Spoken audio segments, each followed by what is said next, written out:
evening, everybody. So very welcome to everybody.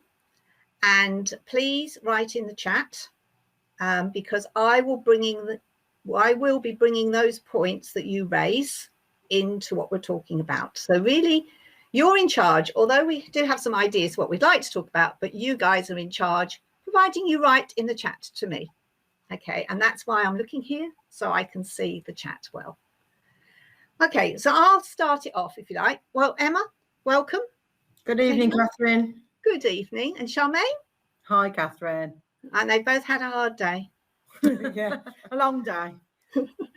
As I expect a lot of you have as well. But, you know, doing this in the evening, I have had some emails asking people to do this during the day, but I don't think we will get many people turning up, especially when staffing is so dire at the moment in many settings. So I'll start the ball rolling if that's okay with you two.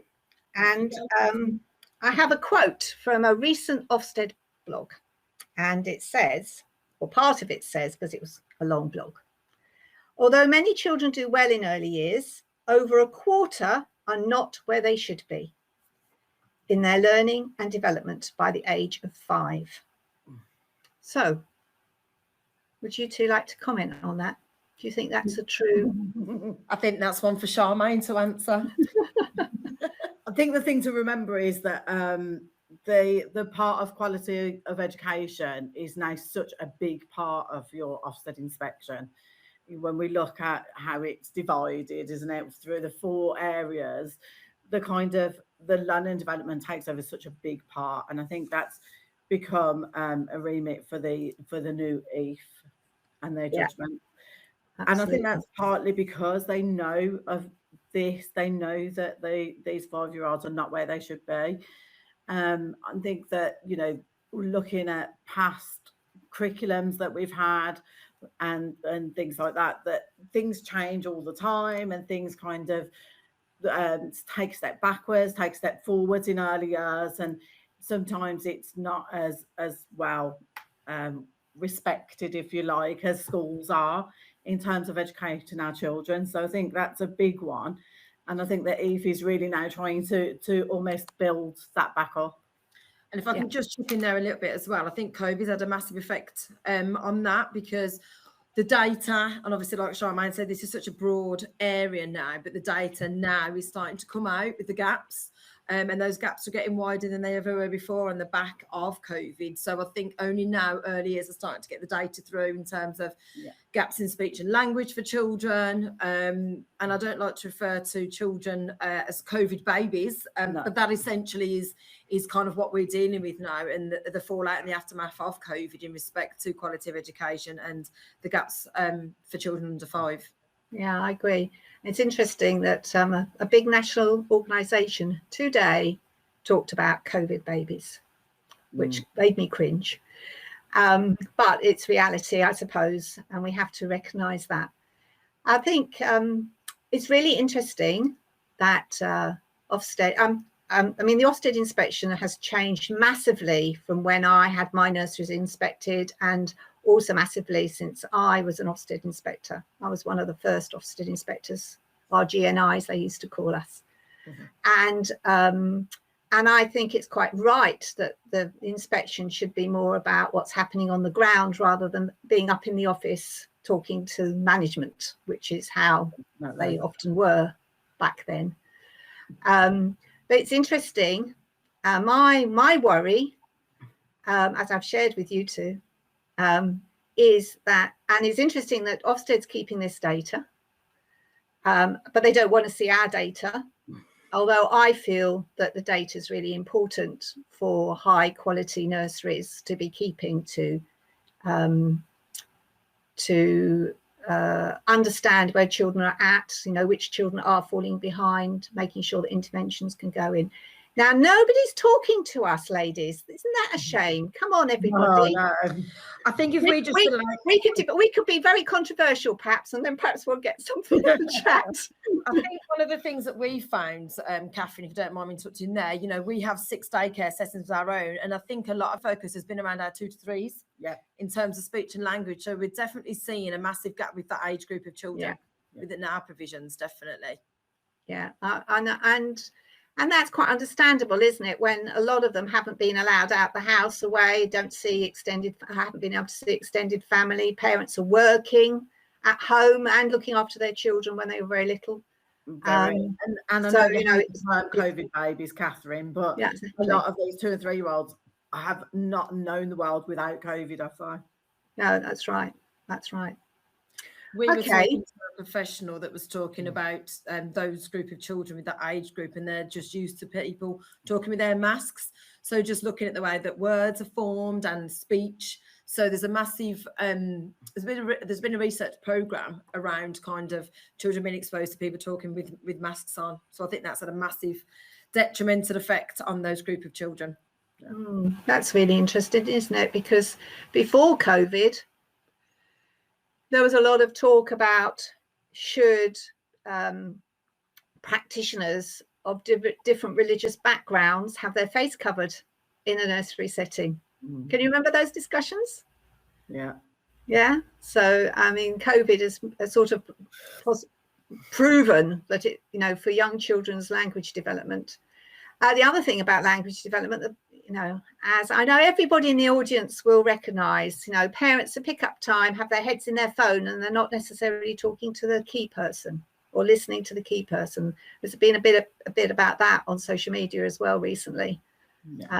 How some nurseries are refusing to talk to parents unless they put their phones away.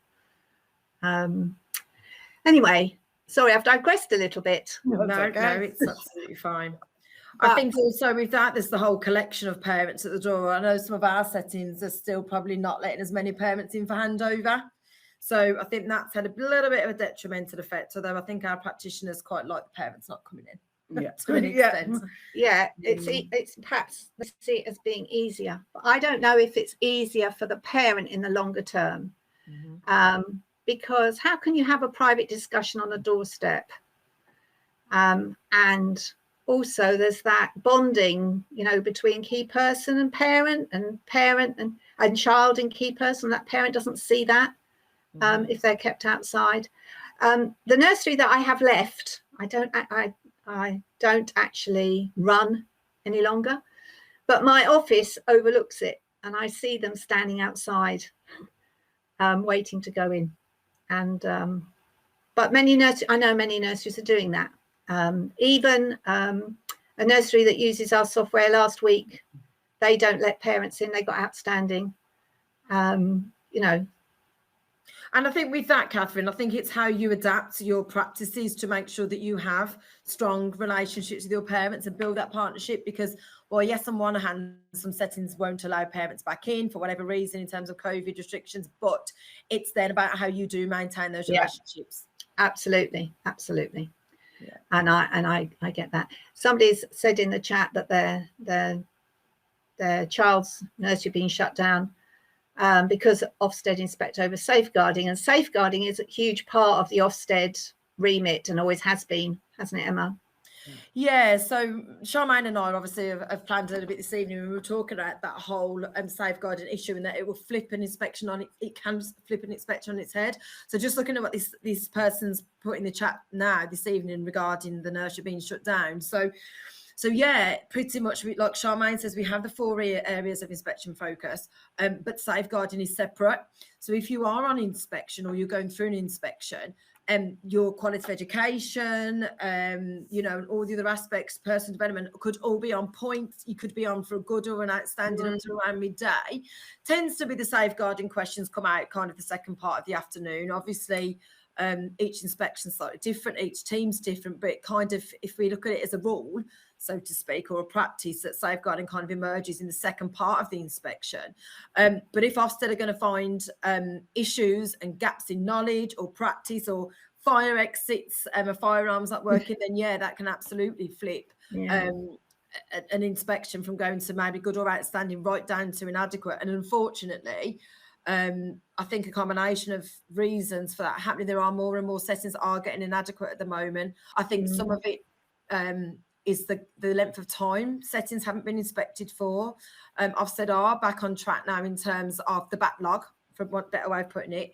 I know there were some settings haven't been inspected for up to 9 years. So while, you know, it's not necessarily anybody's fault for those things happening, you know, it is what it is. And I think that obviously has had its part to play in terms of settings having requires improvement inadequate. But yeah, in terms of safeguarding, that can absolutely flip on its head at any point in the inspection, and settings unfortunately will then have inadequate based on safeguarding.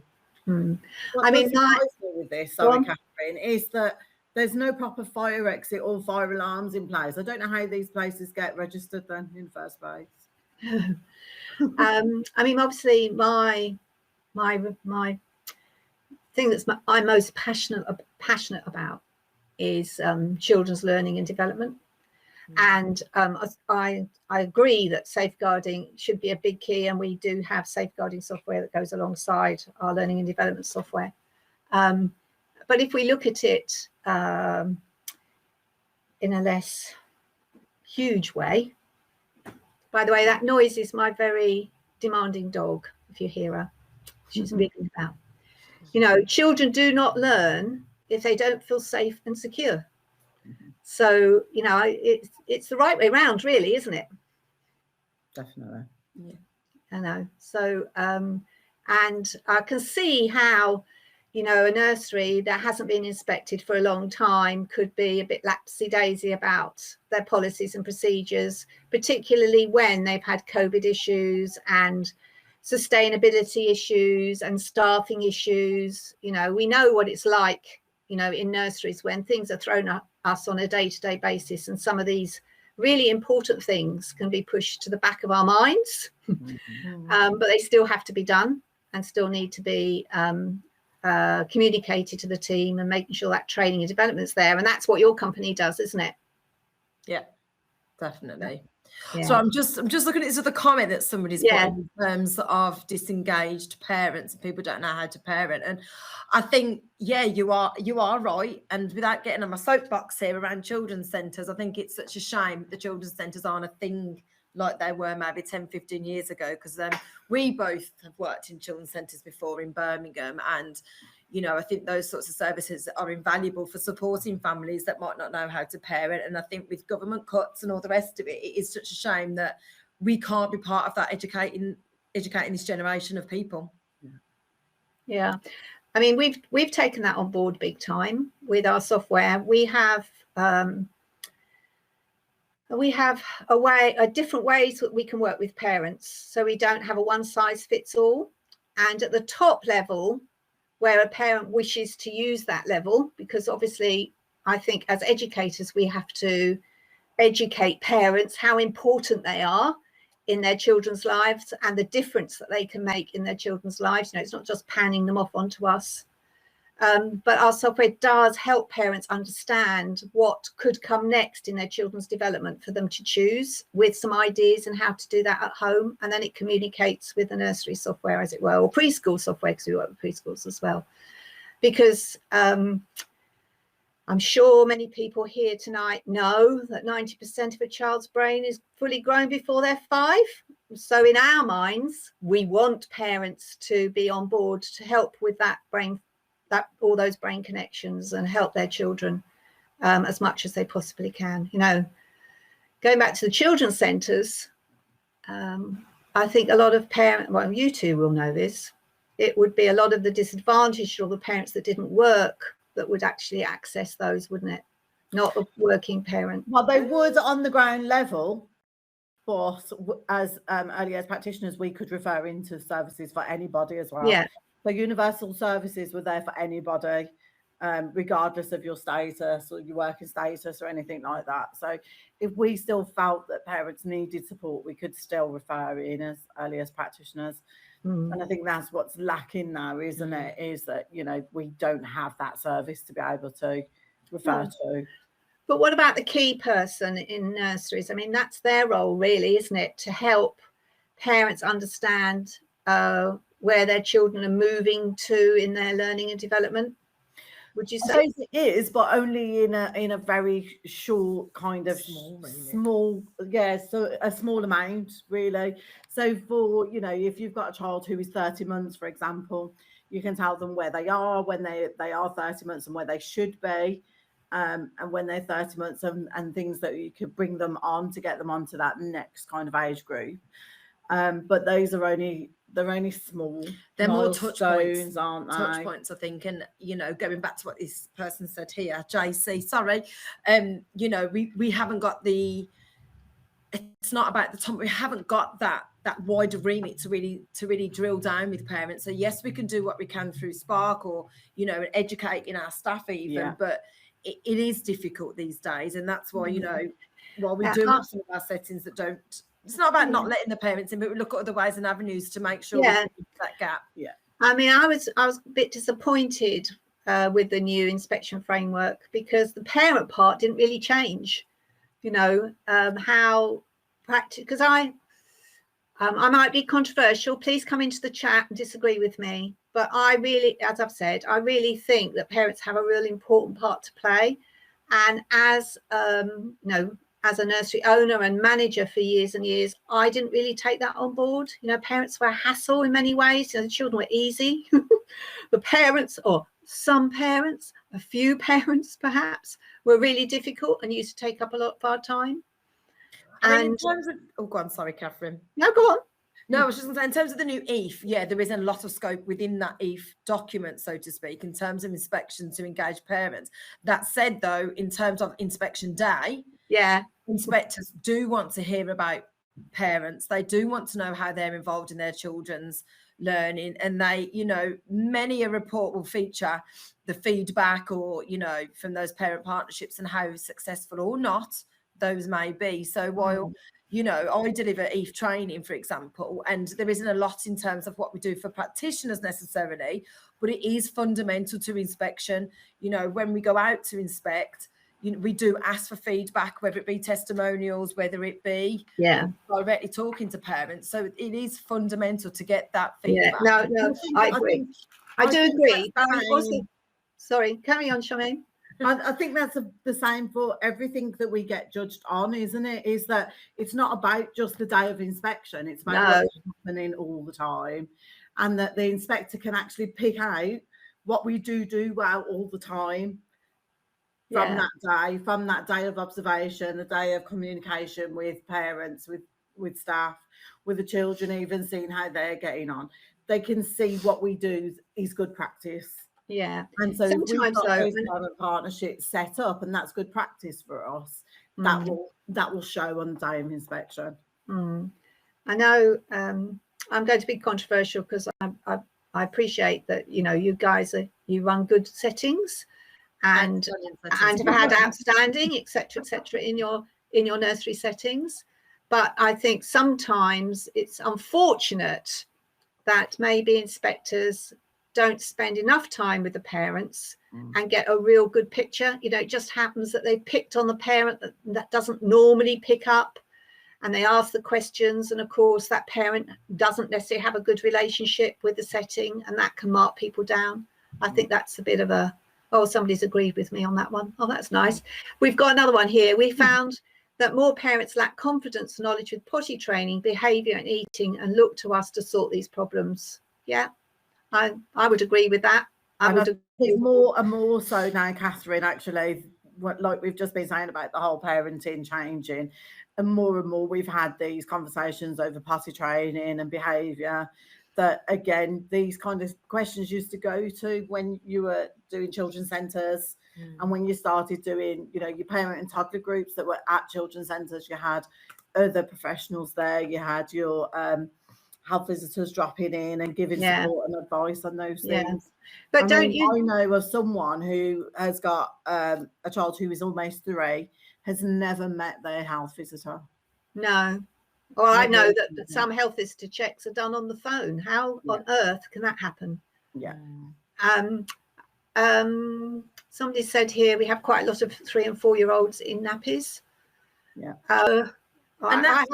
And that's about, I think, so yeah, and you know, there's only so much we can do in terms of being educators. We have to work with the parents to support children, for example, that are in nappies at 3 and 4. But some of that then will go back to your key persons and instigating those changes, knowing your key children, knowing what they're ready to do in terms of their next steps. So you know, it's hard to get parents in for whatever reason we've already discussed, but, you know, we've got to try and push those parents a little bit, Definitely, I think, and do some of that definitely. educating and starting those children off. And I agree. I think as early years educators, and I am a practitioner, I'm an NNEB, old school, and I've done other qualifications since, but I think we are training, and you can disagree with me if you've had your training since me, because I dye my hair and I need to dye it again tonight, I noticed.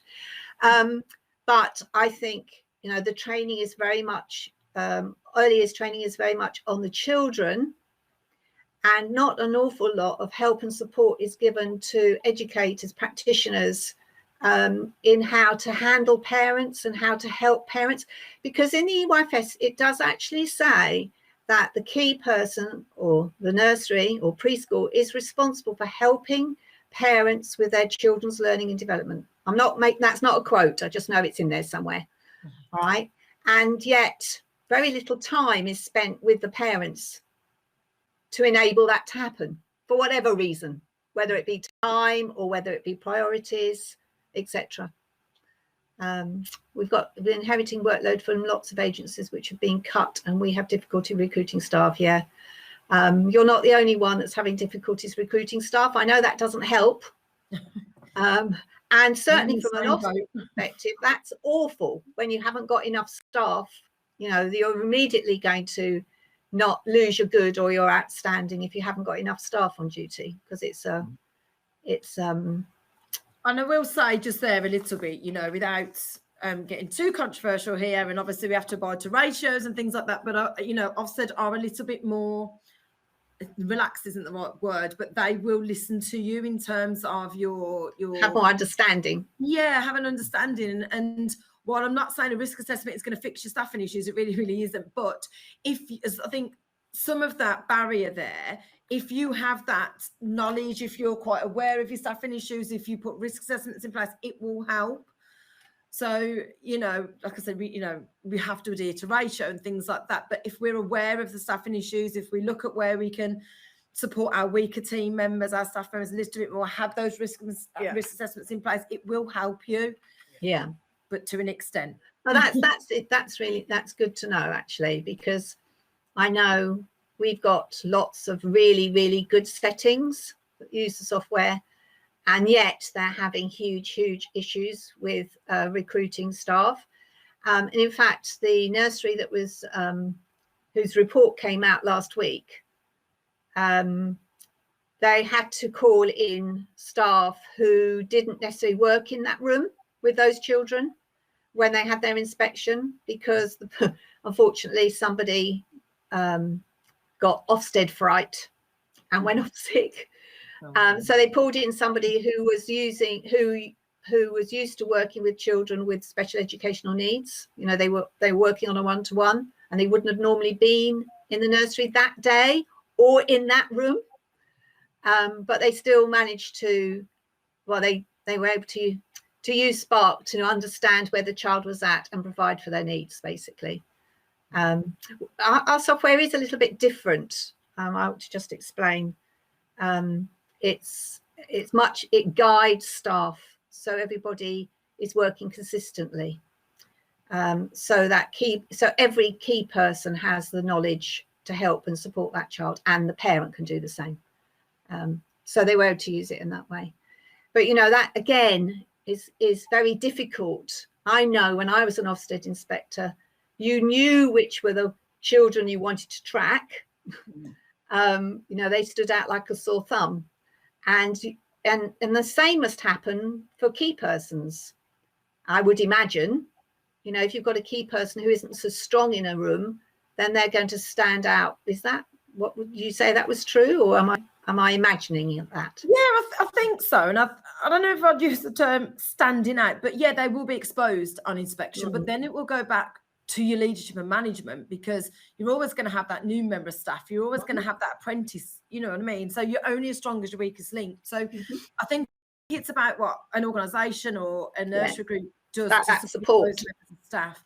in terms of the new EIF, there is a huge emphasis on the role of the key person, the role of the practitioner. And like Charmaine said, the focus of quality of education now is massive. So yeah, there is a bit of an exposure for those slightly weaker members of staff. But that said, you know, from a leadership management point of view, we should, or you guys should know who those staff are. You should be talking about how you're going to develop those staff. You can talk about what training packages you've got in place, peer-on-peer support and things like that. So again, you know, as long as you have those strong, robust systems in place to support your new members of staff or your apprentices or your weaker members of staff, then you're halfway there.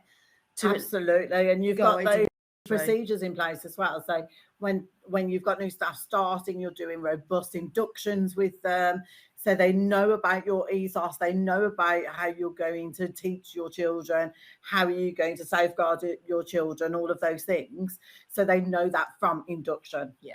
And they know that through probation meetings, and that they're having those touch points, that support from your leadership and management, whether through supervisions or whatever it is, that they know where their support is as well.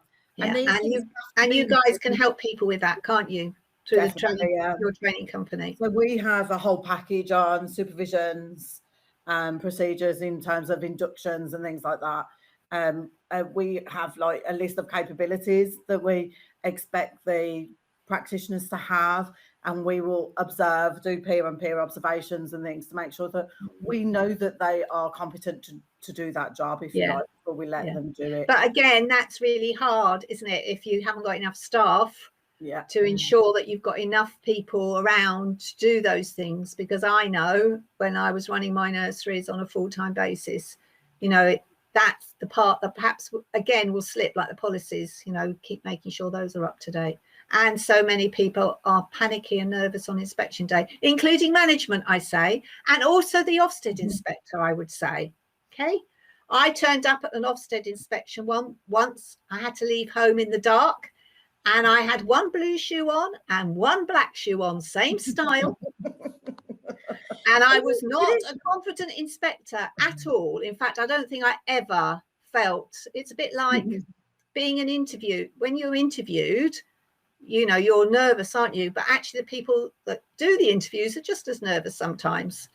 And I think from my point of view, I see it from both sides. I am an inspector, and obviously we do what we do in terms of training, but, you know, we're all here for the children. So I will go on inspection and I want the best for those children. So if I see a setting that's maybe not doing what we would like them to do in terms of the URFS, in terms of the inspection documents, you know, it can be not panicky, but, you know, it is. And we all want the best for children. So if we're not seeing that being provided, you know, we all feel it, whether it be the inspector, whether it be the owner, the manager or the staff.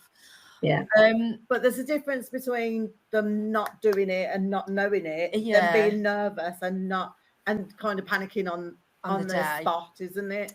So I think it's okay. I always used to say to my teams, you know, if you don't know, just say you don't know, but so-and-so will know it, and I'll find out for you if you don't want to speak to them, as it were. And it's about knowing where to go and find that information. If, you know, we're all only human, like Charmaine says. It's about, if I don't know actually, but I know my manager will know, or I know my senior will know. It's about going to find that information, being confident in that answer. I know that information is in a policy, and I know where the policy is, so I can go and get it if I need that information.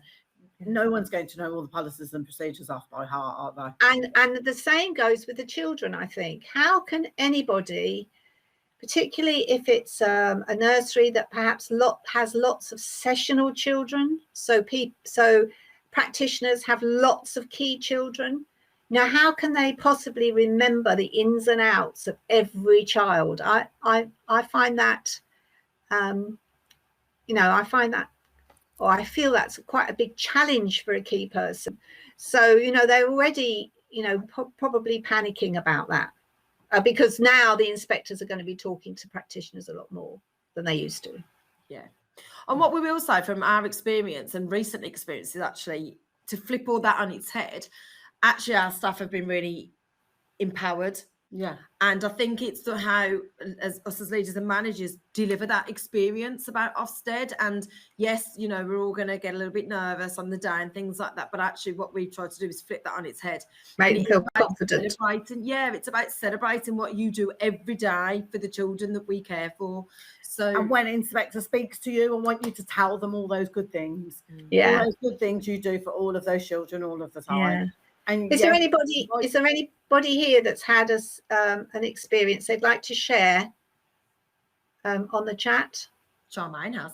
Go on, Charmaine. Yeah, so we've recently had our inspection, and I think for us it was a really small team, but we don't have many children either, so our staff really do know their key children inside and out.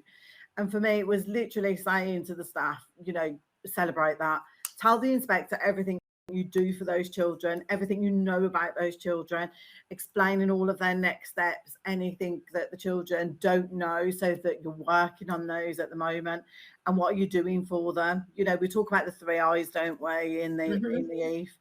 Tell them for every one of those children what that intent is that day, how are you going to implement it, and what impacts are you having on those children's lives on a day-to-day basis. So and you got outstanding, really well. I missed that. Did you get outstanding?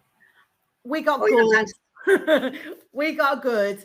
But even I think sometimes I think it's better to get a good. You don't fall off your perch then.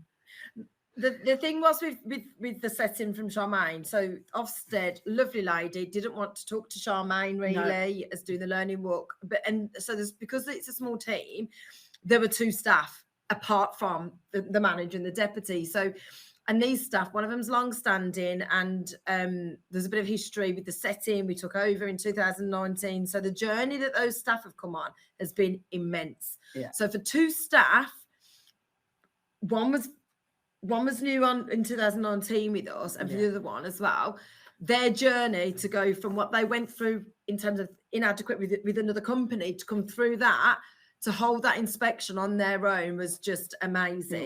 It was amazing. She, you know, the inspector went off with a tear in her eye and everything. It really was a special day.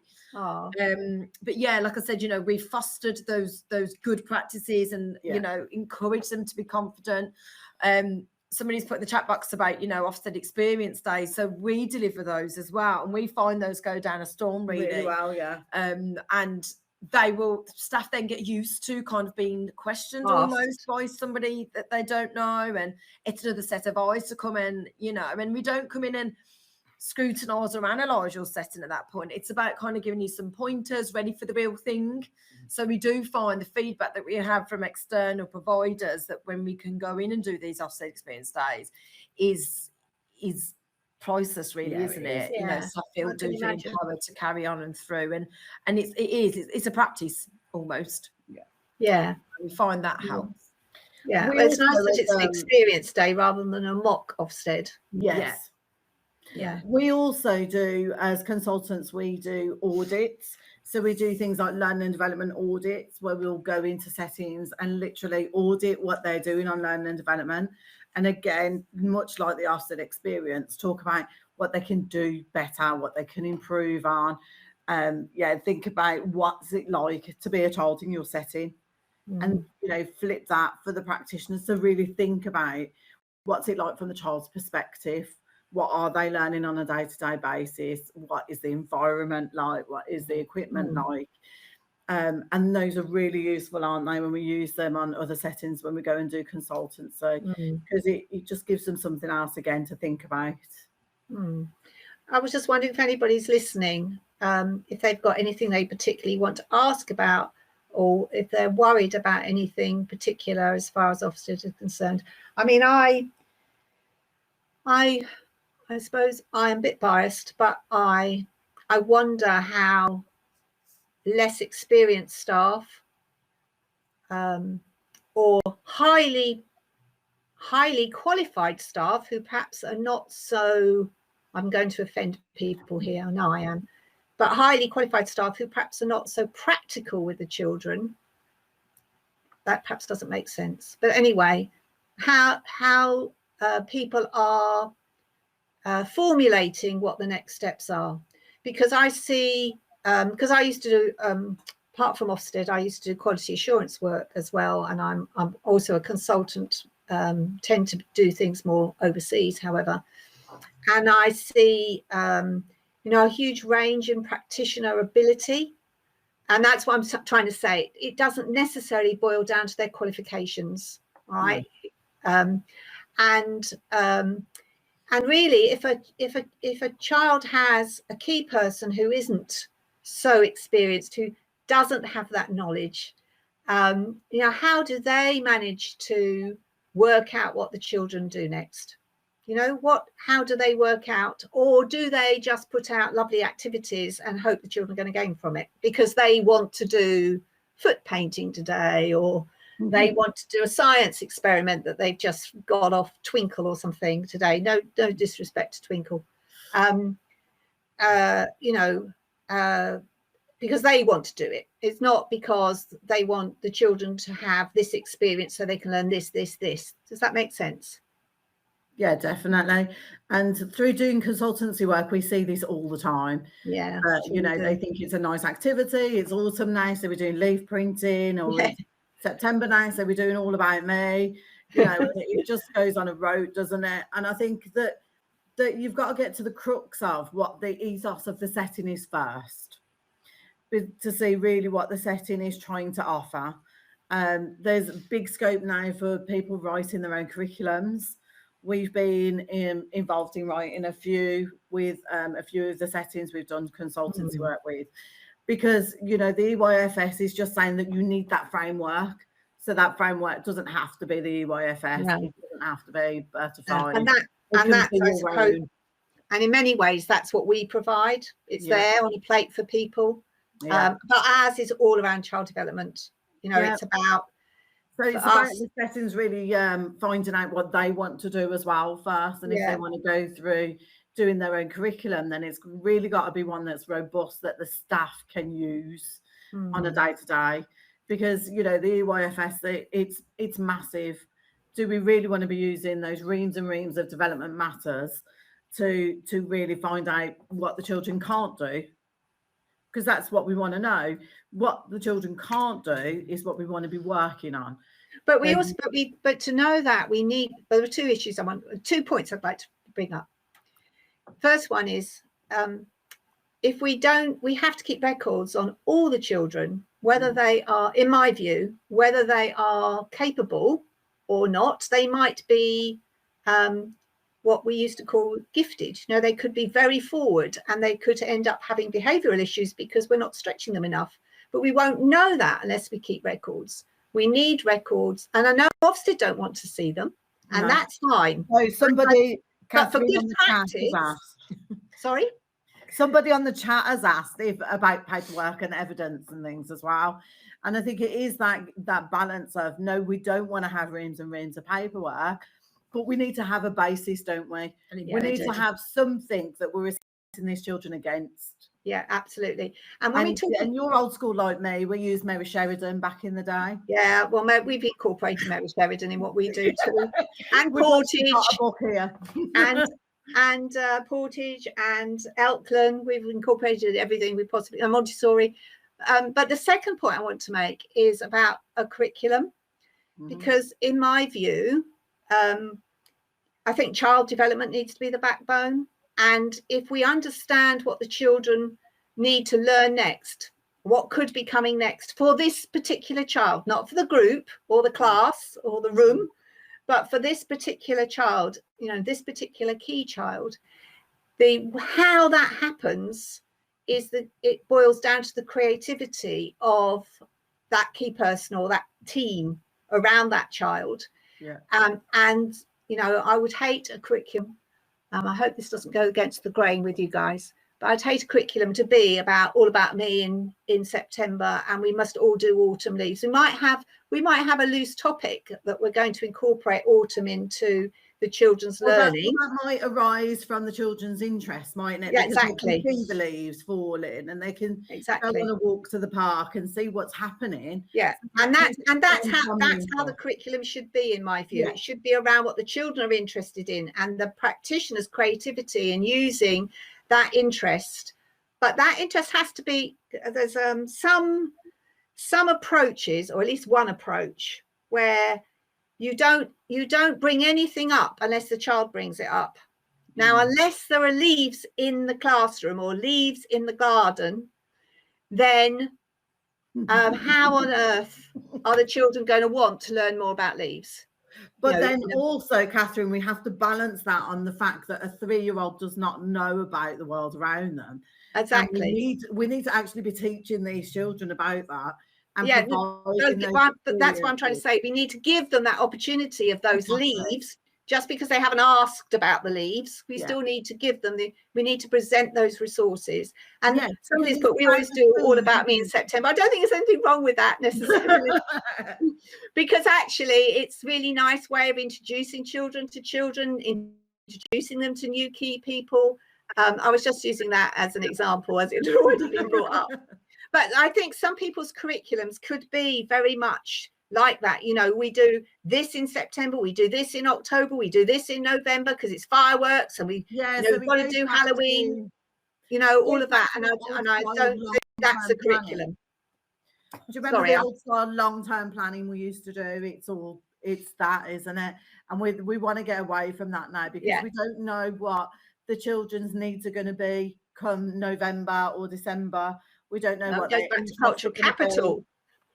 Yeah, we don't know what their next steps are going to be by then. So how can we plan to make, I don't know, Christmas cards with fingerprints when they might be way past that stage and not need to do that? If I can just chip in here, ladies. If you want to. If I can just chip in here, I just want to comment on what, and sorry, I don't know who it is, it's LB. So you put here about just going back a little bit just around paperwork and evidence. So it's about that being embedded in embedment. So it's not to say don't use paperwork or have that in whichever form you need to have it for your setting, but it's about having that balance. And on Ofsted Inspection Day, they're going to want to know it's embedded for staff's knowledge of their key children. We're not going to want to have a look at reams and reams and reams of paperwork. Yeah. So I'm not saying don't do some elements of that, because especially if, you know, we talked about the more inexperienced stuff, you need to have something, you need to have some element of scaffolding in terms of paperwork. Absolutely. And there is some kind of login. But in terms of Ofsted, they're not going to want to see reams and reams. Fundamentally, the only documentation we will see is DBS and your first aid. If Ofsted would need to go and obviously each inspection's different and it's inspector, but if potentially they're looking deeper and deeper for that element of paperwork, it means your inspection potentially isn't going that well. It means potentially there may be gaps. They're looking at evidence. They're looking for evidence. Yeah, we're collecting evidence. We want to have the staff's knowledge. We want to know that practitioners know their key children well enough to talk about them, and they should. You should know your key children. Yeah. So and then just go on. And then just quickly, just on the second point there about All About Me in September, it's fine to do so, but the fundamental saying almost is why this, why now? So like Charmaine said, you know, and Catherine said, you can learn about your children. You potentially do have new children at that time of the academic year. So it probably, you know, does fit, but we need to think about why this, why now. It's like Charmaine says, you know, we might be doing fingerprints at Christmas, but if your children are already past that stage of development, why are we doing this? Everything that you do, why this, why now? Why are we doing? And also, if you're doing fingerprints, why are you doing it with every child in exactly the same way? Because that's not necessarily meeting their individual needs from a learning perspective or their interests. You know, they're just doing it for you rather than for their own sake, for their learning sake and development. Yeah, everything they do, everything you do, whether it be certain resources in an area in your environment, whether it be out, what time you go outdoors, why this, why now? And it's not for me, Charmaine or Catherine, to sit here and say, well, that's really good or that's not so good. It's you, it's your each individual setting, and it's about you being able to justify what works for you. What's the rationale? Why this, why now? So as long as you can think that, why this, why now, and give a rationale for that, then there is no wrong answer as such. You've got to be strong in your answer about why this and why that. That goes back to your confidence again. Yes. I'd like to just go back to the paperwork part as well, because it's actually that balance. You know, the reason why it was changed was that people were spending more time away from the children sometimes than being with the children. And from my experience, there were a lot of practitioners that were hiding behind the paperwork. So they weren't actually, because they enjoyed that part, and they weren't actually spending the time with the children. And we really need practitioners who want to be with the children. And we were very pleased with the new inspection framework, to be honest, because it sat really nicely with what we do and how we do it, because nobody needs to spend any time away from the children at all by using Spark. Yeah. So we were really pleased about that. But we've got something here. Hold on. We've got two-year check one. Go on. Ofsted won't necessarily want to see your 2-year checks, but they'll ask you about how they've done and when they're done. And they will make sure that the staff are confident in their answer for that. Our Ofsted Inspector did want to see a template of what we were using, just to see what areas we were covering within those. So they might ask to see that, but they will ask the question about how they've done and what is included in them. They may see the child that might be tracked as well. They'll look at tracked children from a SEND perspective and a child protection perspective. So it may merge in terms of 2-year-old checks if they're tracking a child of that age. And there's nothing to stop people showing their progress checks if they're particularly proud of them, is there, Emma? No, there isn't. That said, though, without an Ofsted inspector coming across the road, they may go, that's fine. Give you a bit of hand action there. That's fine. You've told me enough. Because I think that if we're reeling off and talking about a 2-year-old check, for example, I will know that Charmaine has the knowledge and skill set. So actually, if she's talked to me for a couple of minutes about 2-year-old checks, I'm satisfied that she knows. I'm satisfied it's embedded. So therefore, I won't want to see that at that point if she can reel it off. What about as the inspection sort of comes to a close? Is it a good idea to ask the inspector, is there anything they haven't seen or anything they want, you know, that they would like to see more of, or something that hasn't been covered, that sort of question? Yeah and no. I mean, I think if it depends which way you're looking at it. So if the Ofsted inspector is collecting more evidence towards the end of the day, then they haven't seen enough to form a judgment either way. What Ofsted will ask is, have you got anything else you want to tell us about? Have you got anything else that you want to share with us? So we need to be clear on which way around we're saying it. If an Ofsted inspector's looking, then we've not given them enough.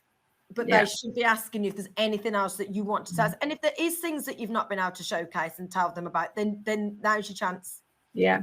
I mean, when I was doing my training as an Ofsted inspector, we would, and I'm presuming it's the same, but Emma, please clarify. It was very much, you drip right through the inspection. If it's not going, you know, by asking for things particularly, then that's showing that you're not showing those things in your practice, I presume. Yeah, and the Ofsted inspector should be keeping you informed of how the day is going. There shouldn't be any surprises. I put it, nasty surprises, you know, come 3, 4, 5 o'clock. They should be drip feeding information to you throughout the inspection process. Because it's also a journey. You've got to remember it's a journey. So you should be part of that journey.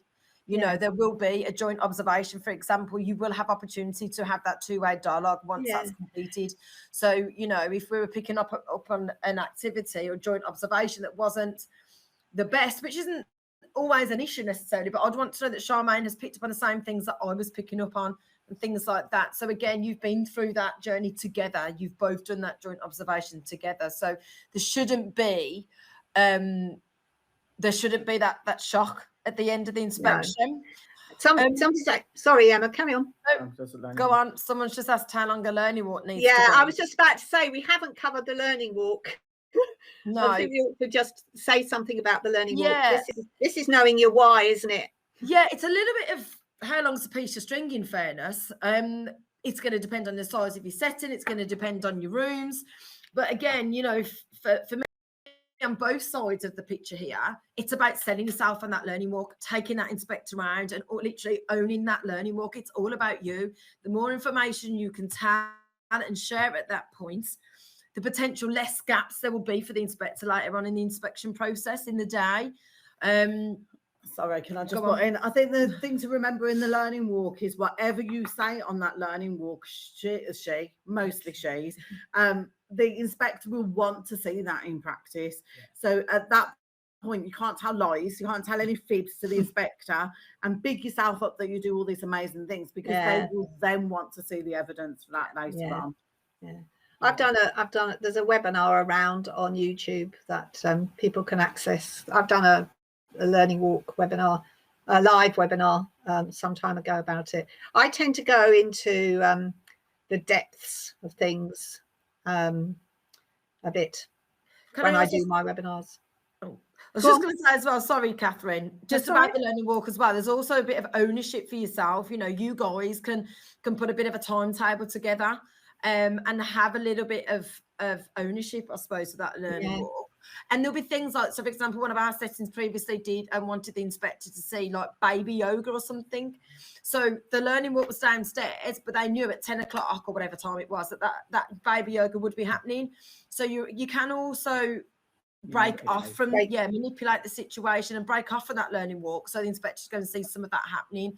So there is an element of, me and Shah were talking, you're in control, you have more control, and being prepared. So if I just touch base quickly just now in terms of like the half-day notification call as well, be as prepared as you can for that. We have what's called key information sheets, where we will have the numbers of staff that are in, qualifications, funded children with any SEND, child protection. It's about being as prepared as you can. So you can be prepared for your notification call. You can be prepared to an extent with a bit of a timetable for the day. Obviously, you can get thrown a curveball.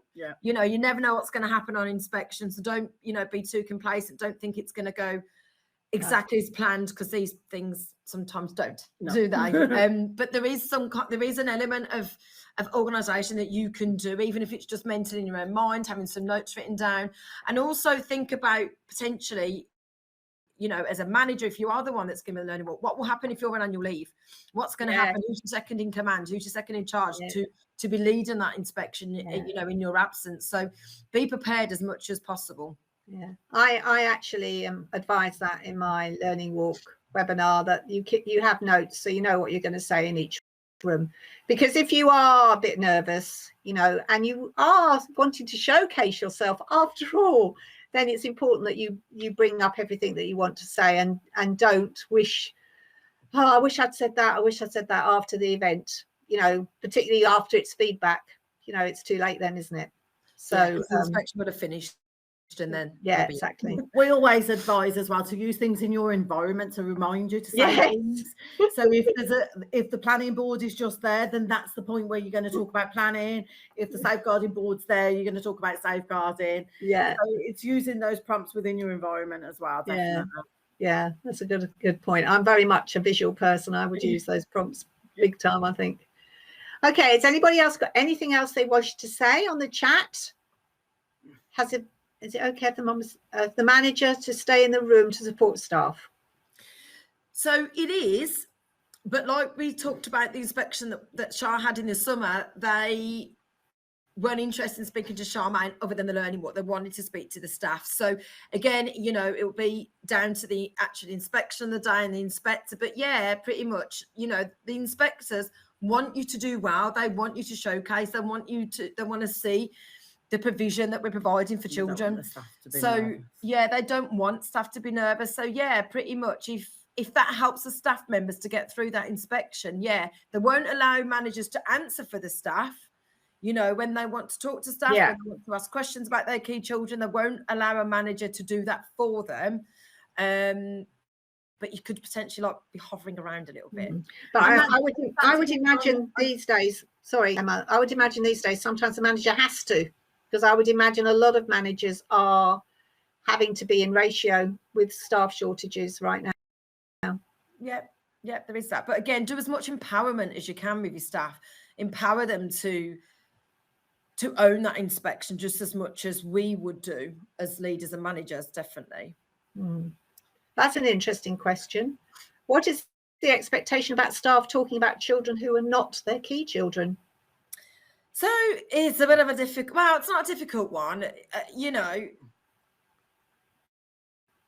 obviously we drill down with those key children. So I suppose it's more about having an overview. But again, like Charmaine said, talking about, you know, from a quality of education point of view, you should be coming with it with a whole team dynamic. So there shouldn't be anything that's really, really going to throw you. It is a team dynamic, it's a team effort, your vision, your ethos, and even your environment, your room that you're in, for all of the children, not just your key children. So you would have that kind of overview of who else is in the room, who else are we setting this environment up for, or who else are we setting these activities up for? Are we looking at daily routines? Are we looking at send children? All of those things. Incorporate all of the children within that room. So you should definitely have some knowledge of all the children. I mean, the finer detail, I mean, talking about the nursery that were outstanding last week, I mean, she used the software to inform her. So she knew exactly. And I don't, well, you tell me if I'm wrong. I don't think there's anything wrong of bringing something out to support your answers. As I said before, you can't necessarily remember everything about every child. Exactly. And, you know, when we flip back to all the paperwork questions earlier as well, in our settings, for example, we encourage all of the key persons to put the children's next steps on the wall. So they're quite visual. So it doesn't matter if there's someone else covering in the room that day or the key person's on their lunch or whatever. Everybody knows what those next steps are and what the children are working towards. I was just going to say, to back that up as well, don't forget the process as well. So it's not about deviating away from that original question about the expectations around the key children, but don't forget the process. Like Shah said, you know, you can refer back to the board, even though you don't go to break it all down around each child. You should know, and your staff should know the whole process of the setting and how you do things. Someone's just asked about how long the adult-led activities should be, circle time, music session. Charmaine wants to talk about that. So the joint observation, I'm assuming, is what you're talking about. And this should be as part of your normal daily routine. It shouldn't vary away from what your normal is. It should be a normal day that they are inspecting. So that should be, whichever it is you choose to be your joint activity, should be a normal day. Well, however, having said that, when I had my half day notice, it was during the really hot weather in July, and the inspector asked me, is there going to be anything different away from the daily routine tomorrow? And I said, yes, there is, because it's going to be so hot. When we would usually go outside to play at 11 o'clock, we won't be doing that tomorrow. So things will be pushed forward and the children will be going out earlier, and then we'll be doing adult-led activities a little bit later. So that was because of the weather, and that, again, would have happened whether or not we had inspection, because it was about the weather. And, it's like the inspector having to go on a walk, because today we're going to go and find the conkers. Exactly. So, you know, although it would have been different from what our daily routine says on the wall, it wouldn't have been different if the inspector wasn't there, because it was a really hot day. So that joint activity really should be within your. But that boils down to flexible planning, doesn't it? And that's how things should be. Yeah. You know, that's. I'd also just chip in there as well. Don't worry about thinking that it needs to be longer than it would normally be, like Charmaine said, because there's nothing worse, I don't think, than you drawing it out, stringing it out because you feel Ofsted want to see it for that longer. I say little Johnny, but if you've got children that are disengaged and that are getting up and not interested, and that's going to potentially end up being detrimental to your adult-led activity. Yeah, absolutely. If it's not working, if they've had enough, you need to respond to that. If they're getting up, you need to stop. If they're getting up, you need to change the activity. So don't ever think that, oh my gosh, I need to carry and string this out for 15 minutes because Ofsted's watching me, because that isn't going to be the case. If anything, that way of doing things would be more detrimental to that observation. I've done some where they've literally been 2 or 3 minutes, and I've seen enough evidence. It's either okay or it isn't okay. But the longer you string it out because you feel you should, is not the best thing to do. But like Shah said, just do what you would do normally. No, but it's not meeting the children's needs, is it? No. Basically. No. Okay. Right. Is there anything else, folks? And if there isn't, we'll round things up. It's been super. Someone's typing, Catherine. Are they? Okay, I can't see that on my phone. Thank you so much. Thank you so much. Pleasure. Okay, anybody else? I just want to make sure we are covering everything everybody wants to talk about, because that's what we're here for. We will send you a link to the recording so you can share it with your team if you want to, and it will have the proper beginning and the proper end on it, because I'm not going to even try and play the end. We will have another Spark debate next month, and I just need to say thank you very, very much to Emma and Charmaine for helping me present the first Spark debate. We choose lovely people to come to our debates. We choose lovely experts, and we've been working with MBK Group for a long time. So thank you very much, ladies. Very much appreciated. Thanks, everyone. Okay, we'll say goodbye. Good night, everybody. Have a lovely week.